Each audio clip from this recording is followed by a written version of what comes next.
Thursday, June 21st, 2018, Manifesto 64, home of alternative economics and contrarian views. So, controversial subject maybe today. I'm going to argue that we have perfected communism in the West, especially in the UK. I think the UK is the poster child of communism. And you might say, what are you talking about? Communism collapsed in 1991 with the Soviet Union. East Germany doesn't exist anymore. Yeah, that might be true, but my argument is that we did a much better job in the UK and the rest of Europe than the Russians did with the Soviet Union. And that's why the Soviet Union collapsed.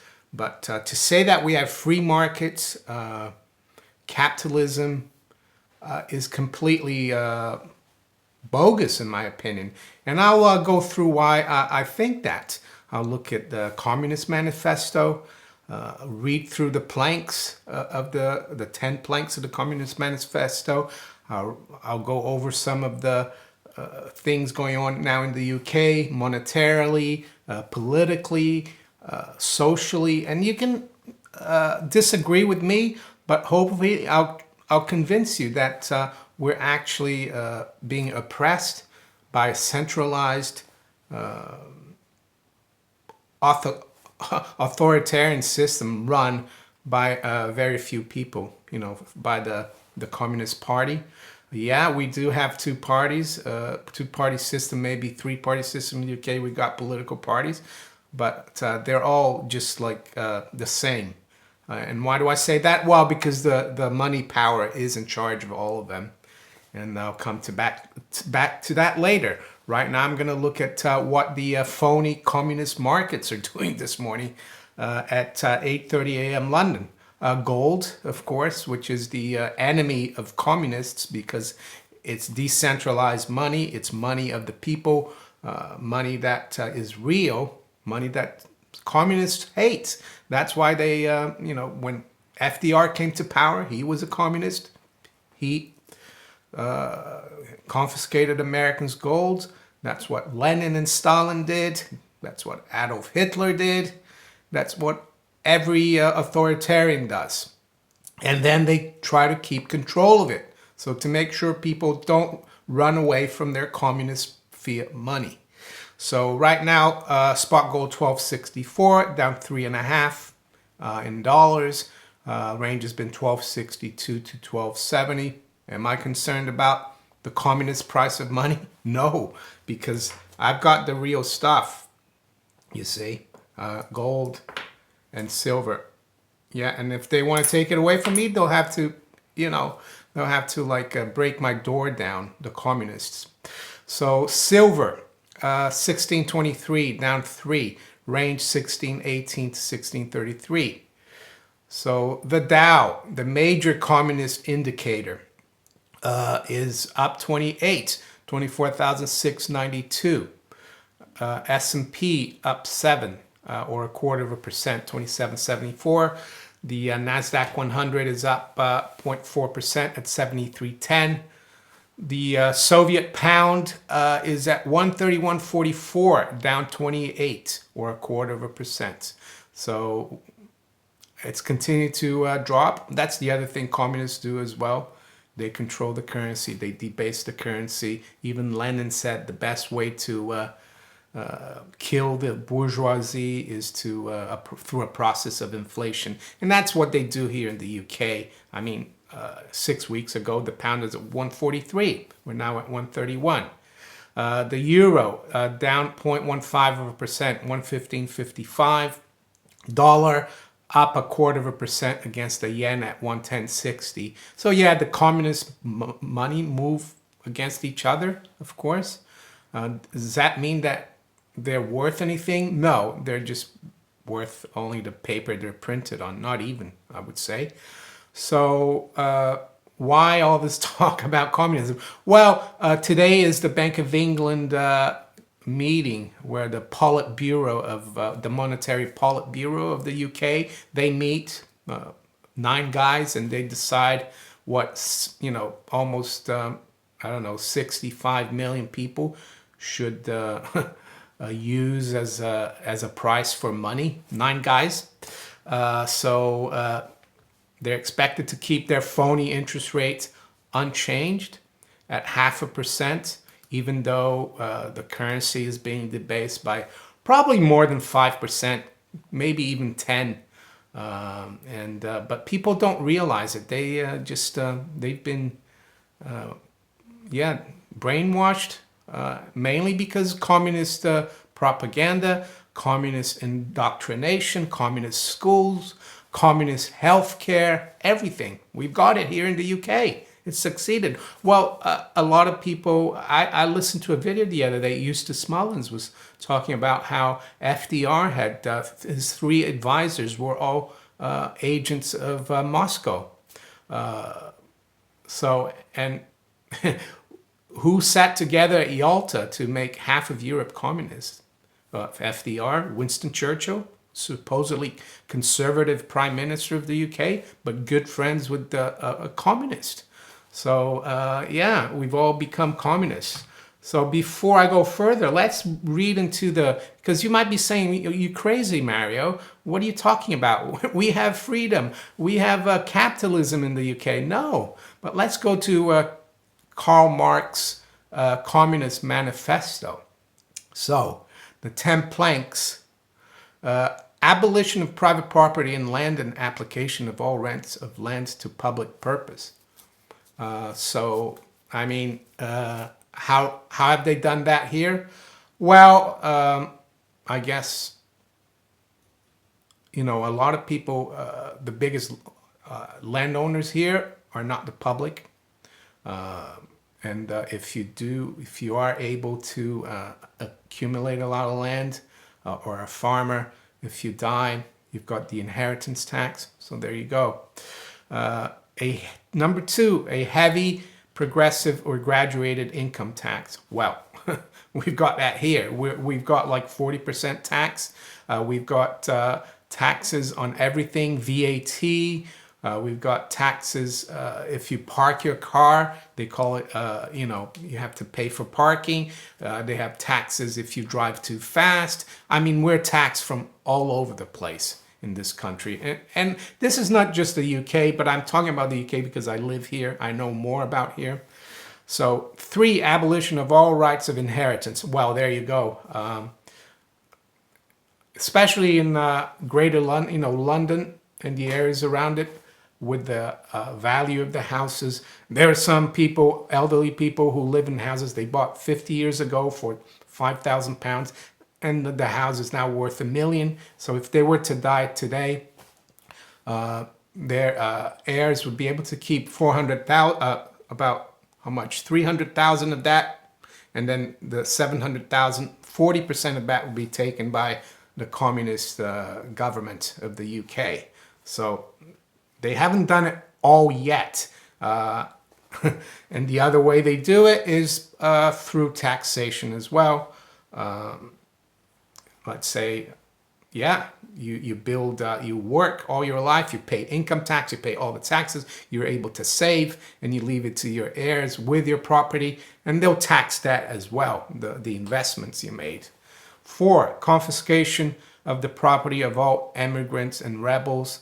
Well, that's really not how can I say, relevant at the moment, but it could be with leaving the EU. Centralization. Well, this is the one that I really wanted to focus on. Number 5, centralization of credit in the hands of the states by means of a national bank with state capital and exclusive monopoly. So in this is from laissezfairerepublic.com. And what they say about this, it says the Federal Reserve System created by the Federal Reserve Act of Congress in 1913 is indeed such a national bank, and it politically manipulates interest rates and holds a monopoly on legal counterfeiting in the United States. This is exactly what Marx had in mind and completely fulfills this plank. Another major socialist objective.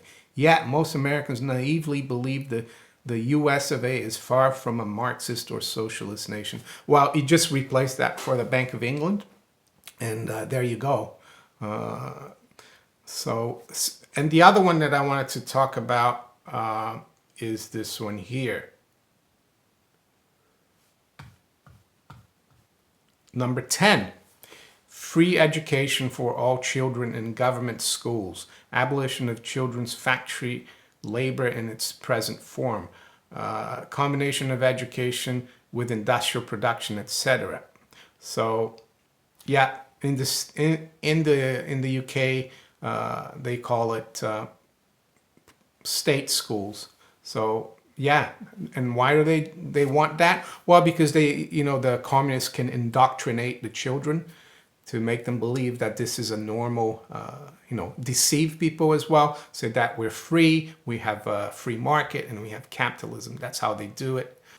Nationalization of industries, that's happened in the UK. I know they privatized some of them, but the health care industry in the UK, that's nationalized. It's called the NHS.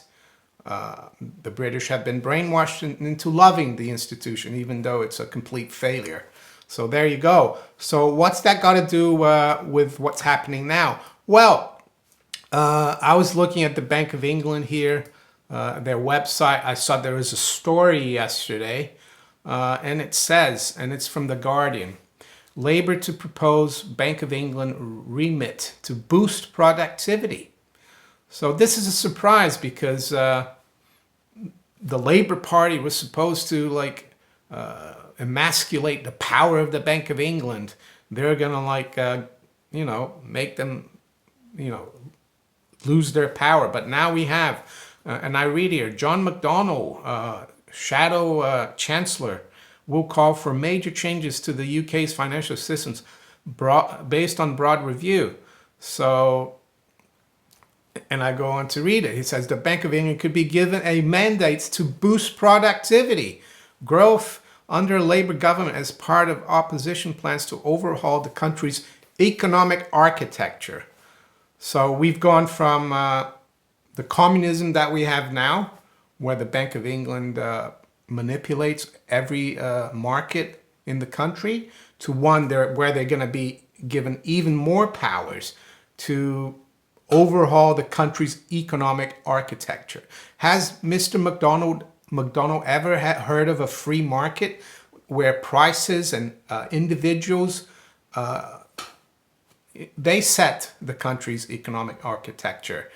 Hasn't he heard that the Soviet Union didn't work out?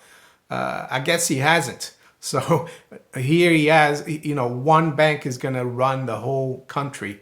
Revealing the findings from a review of the UK financial system, the Shadow Chancellor, John McDonnell, will on Wednesday make the case for a fundamental transformation that could include a revamp of the bank's remit in order to help drive economic growth. Wow. There's no hope really at the moment. The Tories, or the Conservatives in brackets, they're run by the Bank of England. You go into Theresa May's Wikipedia. She started her career at the Bank of England. So so the bankers, the communists, people think bankers like markets and free markets. No, they hate it. They hate competition. That's what David, I think it was John D. Rockefeller said, the original Rockefeller. He said he hated competition. And communists don't like competition. They like, just their clique in power. So there you have it. We don't have a representative government in the UK or in the rest of the Western world. Don't get me wrong. I'm not trying to just slag off the UK, so to speak. No, I'm just trying to give you the truth, but it's the truth for all the other countries as well. They've all got the central banks, and in the EU is even worse because it's even more centralized. You've got, a few 9-12 people running all different countries. In the UK is a little less centralized, but it's still communist. So the other thing I wanted to talk about is gold. So the Bank of England now, they've got a new website, and they've got a new part just about gold. And it says, the Bank of England has one of the largest gold vaults We are the second largest custodian, that's the key word, of gold in the world after the New York Federal Reserve. So we see the communists, they've taken over the gold market and they control it. So even though they don't own any of it, but they control other people's gold. And it says our gold vaults hold over 400,000 bars of gold. So, and they even admit that they actually only own 2 of those gold bars, and that's in their museum. And they say, we provide safe custody for the United Kingdom's gold reserves and for other central banks. This supports financial stability by providing central banks with access to the liquidity of the London gold market. That's what I don't understand. If gold is not that important anymore, is not part of the system, how does it provide stability? And why do they have to basically provide liquidity to the LBMA? And it says we also provide gold accounts to certain commercial firms. Why don't you just say what it is? To the banksters, to the bullion banks that facilitate access for central banks to the London gold market. Well, facilitate manipulation at the LBMA, which the Bank of England will not look into. And they even admit it in plain sight. Can I buy gold from the Bank of England is a question asked, I guess. And it says, in the past, you could exchange real banknotes. Real is what I put in. They don't say real. They say you could exchange banknotes for the equivalent value in gold at the Bank of England. But this has not been possible since the early 1930s. Well, it hasn't been possible because they're fraud. They're bankrupt, and they don't have any gold. As they said, they only have 2 gold bars. And they admitted, who owns the gold at the Bank of England? We only own 2 gold bars. Both of these are on display in our museum. So is the Bank of England really, should they have that much power? I mean, they don't even own any gold. And they even say you can, however, hold a real gold bar in the Bank of England museum.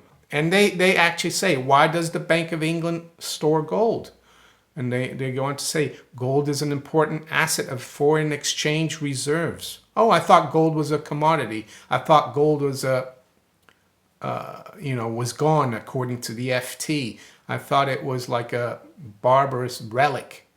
By providing safe gold custody, we are supporting central bank reserve management and thus international financial stability. Well, what they're supporting is gold price manipulation.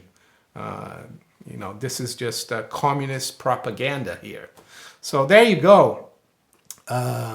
Let's expose these communists, these fraudsters, these deceivers, these central banks. So please, spread this video far and wide. We need people to find out about this deception. So, and if you enjoyed this video, also please like, give me a thumbs up, share, as I said, subscribe to my channel if you haven't yet, and you can also follow me on Twitter, on Steemit, and on DTube. And I'll talk to you later. Take care. Bye.